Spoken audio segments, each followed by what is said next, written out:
Welcome to the Restricted Handling Podcast. This is what's been going on in China in the past 24 hours. We're going to start, once again, with the Trump-Xi phone call from Wednesday, but this time with a little more texture now that we've seen how everyone reacted afterward.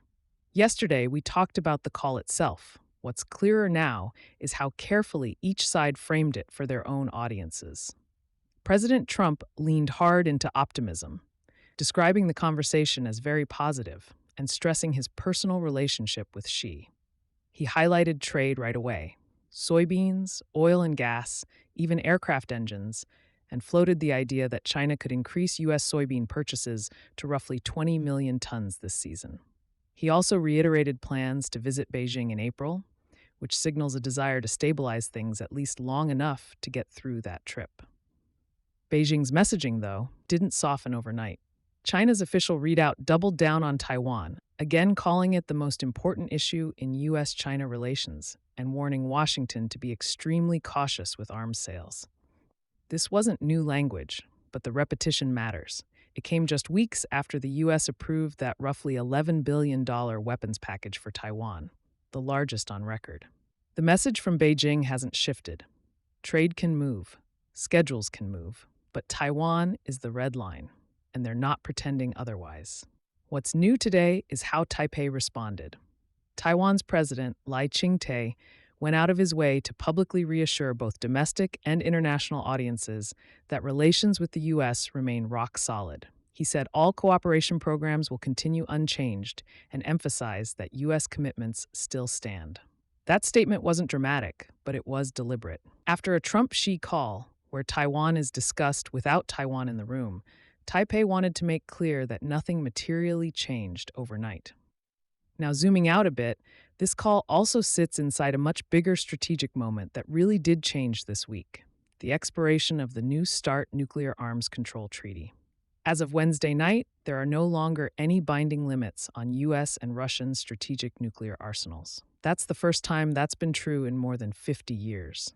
New START capped deployed warheads at 1,550 per side and provided inspections and data exchanges that helped keep everyone honest, or at least predictable. That entire framework is now gone. Russia has said it considers itself fully unbound and free to choose its next steps, while promising to act responsibly. That promise lands differently when you remember this is the same system that keeps threatening nuclear escalation whenever things don't go its way. President Trump has sounded relatively unconcerned publicly, saying that if the treaty expired, a better one could be negotiated. Washington continues to argue that any future arms control agreement should include China. Beijing responded this week by rejecting that idea outright, saying it's unfair given the size difference between China's arsenal and those of the US and Russia. What hasn't changed is the trajectory. China's nuclear stockpile is growing quickly, even if it's still smaller in absolute terms. Inside China, the military picture is also getting sharper. This is an update on something we've been tracking closely: the fallout from Xi Jinping's purge of top PLA leadership. With General Zhang Yuxia and General Liu Zhenli removed, nearly all uniformed members of the Central Military Commission have now been swept aside in recent years. State media has leaned heavily into language about undermining party control and harming combat effectiveness. What stands out now is how little ambiguity remains. Xi is consolidating authority over the armed forces. At the same time, China is pushing toward its self-declared 2027 milestone for military readiness. Whatever debates existed inside the system are clearly being resolved one way. That internal consolidation connects directly to the external pressure campaign. Over the past few weeks, and now more clearly in hindsight, China has been expanding gray zone activity around Taiwan. Large formations of Chinese fishing vessels, thousands of them, have been observed forming long, coordinated lines in the East China Sea. These movements coincided with PLA drills practicing encirclement and obstruction. None of this looks accidental. These boats may be civilian on paper, but they function as maritime militia, complicating navigation, surveillance, and response without triggering a clean military threshold. It's pressure without headlines, which is exactly the point. China is applying similar pressure in the economic and infrastructure domain. We talked earlier about Panama canceling port contracts tied to a Hong Kong-based firm. The update now is Beijing's response. Reports indicate Chinese state-owned companies have been told to halt new projects in Panama, potentially freezing billions of dollars in investment. This wasn't framed as a legal dispute, it was framed as retaliation. The signal is that strategic infrastructure decisions, even if legally justified, come with consequences. Australia is seeing a version of this too. China's ambassador publicly warned Canberra of retaliation as the Australian government reviews the long-term lease of Darwin Port to a Chinese company. That kind of public pressure is unusually blunt and seems designed as much to influence domestic debate as to warn policymakers. It fits the broader pattern of Beijing testing how far economic leverage can shape sovereign security decisions. On the economic front, more broadly, the US and China continue to move in opposite directions. This week, the US convened a major meeting focused on critical minerals, bringing in allies and partners from Europe, Asia, Africa, and beyond.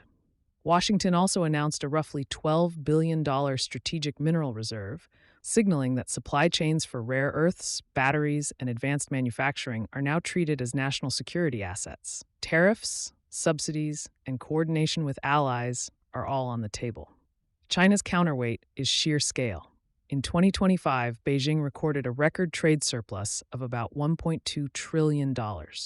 Exports of electronics, industrial components, and new energy vehicles drove that number, while imports stayed flat due to weak domestic demand and a push for self-reliance.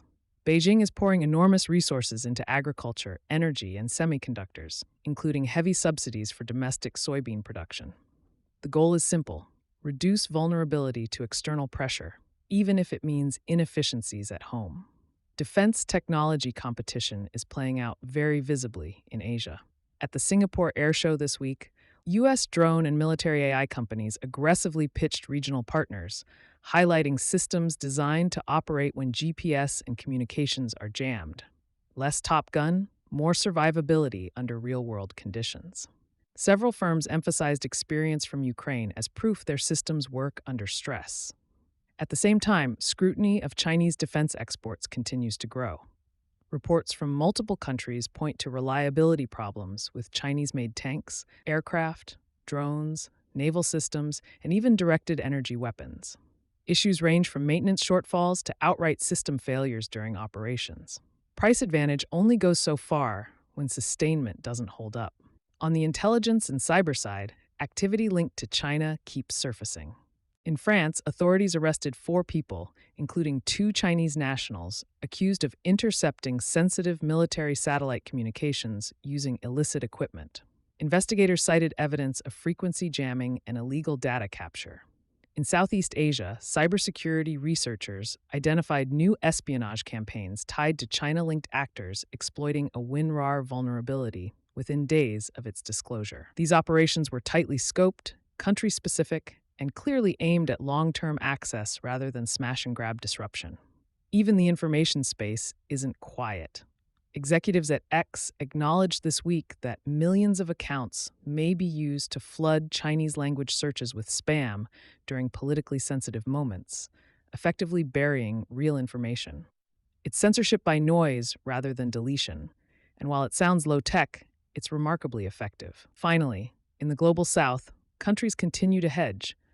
South Africa's trade minister traveled to Beijing this week to sign a deal granting duty-free access to Chinese markets, even as Pretoria faces steep U.S. tariffs. It's a reminder that many governments aren't choosing sides, they're choosing options. Thanks for listening and being part of the RH community. Please take a moment to leave a 5-star review. If you want to see some changes, email us at info@restrictedhandling.com.